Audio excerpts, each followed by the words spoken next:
ఇండియాలో ఇంధన వనరులు లేవు కాబట్టి గ్యాస్ నిక్షేపాలు చేయబట్టి లేవు కాబట్టి బతికిపోయింది. లేకపోతే అమెరికా ఇయ్యాలి మన ఫ్రెండ్ ఎందుకనంటది మన మీద కూడా ఏదో కారణం చూపించి. మనం అణ్వాయుధాలు తయారు చేసుకున్నాం కదా! అణ్వాయుధాలు ఉన్నాయి యుద్ధం చేస్తేనే మన మీద కూడా యుద్ధాలు చేసేది. అందులో తేడా ఏం లేదు. మీకేమైనా డౌట్ ఉంటే డౌట్ పడాల్సిన అవసరం లేదు. రెండో అభిప్రాయం లేనే లేదు. ఎందుకంటే అమెరికా చరిత్ర అంతా ఖనిజ వనరులు ఉన్న చోట, ఆయిల్ నిక్షేపాలు, గ్యాస్ నిక్షేపాలు ఉన్న చోట ఏదో పేరుతో బూచి చూపించి ఒక కుక్కను చంపాలంటే పిచ్చి కుక్క అని పేరు పెట్టినట్టుగా వాళ్ళకి అణ్వాయుధాలు ఉన్నాయని, టెర్రరిస్టులు ఉన్నారని, వాళ్ళతో సంబంధం ఉందని, డ్రగ్స్ సప్లై చేస్తున్నారని చెప్పేసి నిందలేసి దాడులకు, యుద్ధాలకు తెగబడతా ఉంది. ఇలా మన పార్లమెంట్ని లోక్సభ, రాజ్యసభలను కలిపి పార్లమెంట్ అంటాము. వాళ్ళ ఎంపీల పార్లమెంట్ ఎగువ సభ, దిగువ సభల్ని శ్వేతసౌధం అంటారు. వాళ్ళు నాటో పేరుతోని రష్యా ఉన్నప్పుడు నాటో పేరుతో నార్త్ అట్లాంటిక్ ట్రీటీ ఆర్గనైజేషన్ పేరుతోని వాళ్ళు అనేక కూటములు పెట్టారు. ఇవాళ ఇరాన్ మీద యుద్ధానికి పోయేటప్పుడు UAE, Qatar, Kuwait, Bahrain, Saudi, Persian ప్రాంతాల్లో వాళ్ళు స్థావరాలను పెట్టారు. అది పరిస్థితి. సో నాటో దేశాలు, అరబ్ 13 దేశాలు, ఇజ్రాయెల్ కలిసి ఇరాన్ని ఓడించవచ్చని ప్రయత్నం చేశారు. సో ఎంత జరుగుతున్నా బ్రిటను, ఫ్రాన్స్ ఏం మాట్లాడట్లేదు. ఎందుకంటే వాళ్ళకి తెలుసు అటు యుక్రెయిన్ యుద్ధం, ఇటు ఇరాన్ యుద్ధం గట్టిగా జరిగితే ఇంకా తీవ్ర పరిణామాలకు వెళితే ప్రపంచం సంక్షోభంలో పోద్దని కొద్దిగా ఆలోచిస్తూ ఉన్నారు. అంటే మంచోళ్ళు ఉన్నారనమాట ప్రపంచంలో.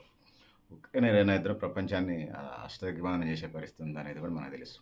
2025 జూన్ 12న కొన్ని రోజుల పాటు ఇజ్రాయెల్ని కాల్పులు విరమణ చేపించగలిగారు అని అంటే ఇరాన్ విజయంగా అది భావించవచ్చు. ఇరాన్ దాడిలో ఏం ఖలీఫా టవర్లు ఏం కోల్లేదు.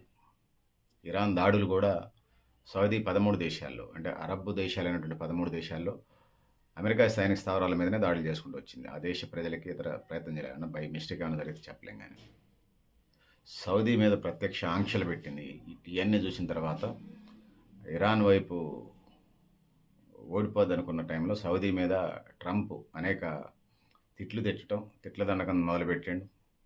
సో ఇది అమెరికా సైనికులు 13 లక్షలు, గల్ఫ్ సైనికులు 50,000 మంది. ఎంత ఖర్చు చేస్తామన్నారు వాళ్ళు. సో ఇది పరిస్థితి. సో దేశ రక్షణ బడ్జెట్లో $800 బిలియన్ అయితే గల్ఫ్ ప్రాంతానికి సంబంధించి $60 బిలియన్ ఖర్చు చేస్తుంది. సో ఎంత చేసినా ఉపయోగం లేకుండా పోయినట్టుగా అమెరికా ఫీలే ట్రంప్ తిట్ల దండకం తగులుకున్నాడు. నన్ను చంపితే ఇరాన్ని నాశనం చేయండి అన్నాడు. ఇతని ప్రాణం ఒక్కటే ప్రాణం, అంతమంది ప్రజల ప్రాణాలు కావా? ఇప్పుడు దాకా అమెరికా సామ్రాజ్యవాదం, వలసవాదం వల్లనే అనేక మంది ప్రజలు ప్రాణాలు కోల్పోతున్నారు, వికలాంగులు అవుతూ ఉన్నారు, వలసపోతూ ఉన్నారు, తమ రక్తబంధువుల్ని, కుటుంబీకులను కోల్పోతూ ఉన్నారు. ఆ పాపం కొట్టుకుంటుందిలేండి, కొట్టుకోవాలి కూడా. సో గల్ఫ్లో ఇండియా ఇలా అమెరికా ఇలా వదిలిపెట్టిపోతుంటే ఇండియా, చైనా, రష్యాల ప్రభావం పెరుగుతూ ఉందని చెప్పక తప్పదు.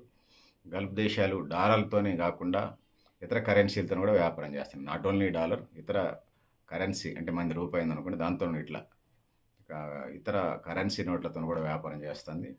అమెరికా నిష్క్రమించిన తర్వాత చైనా పెట్టుబడులు పెరుగుతూ ఉన్నాయి. ఇది పోర్టులు కానీ, రిఫైనరీలు కానీ, టెలికాం కానీ, ఇతర మౌలిక వనరులకు సంబంధించి అమెరికా పెట్టుబడులు పెడతా ఉంది.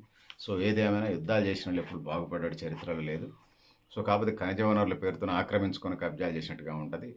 సో వాటిని మళ్ళీ అమ్ముకునే కార్యక్రమాలు చేస్తూ ఉంటారు. ఇది పరిస్థితి. యుద్ధాల పేరుతోనే వాళ్ళ ఆయుధాలు అమ్ముకోవటం, యుద్ధాలు చేసి వాళ్ళ ఖనిజ వనరులు దోసుకోవటం, వాళ్ళ జీడిపిని మొత్తం దుబ్బుకుపోవటం ఇది కార్యక్రమంగా ఉన్నది. ఇలా వలస సామ్రాజ్యవాదం, వాణిజ్యవాద సిద్ధాంతం, జాతీయ వాణిజ్యవాదం అని అమెరికా చెప్పిన వలస సామ్రాజ్యవాదమే ఇలా నడుస్తున్నట్టుగా మనకు అర్థమవుతుంది. ఇది పరిస్థితి. పెద్దలారా, మిత్రులారా, మీరు కూడా మీ అభిప్రాయాన్ని కామెంట్ బాక్స్ రాయని తెలియజేస్తూ నేను గరిడేపల్లి సత్యనారాయణ, న్యూ లక్ష్య ఆర్గనైజేషన్. థ్యాంక్ యూ అనాలి పెద్దలారా.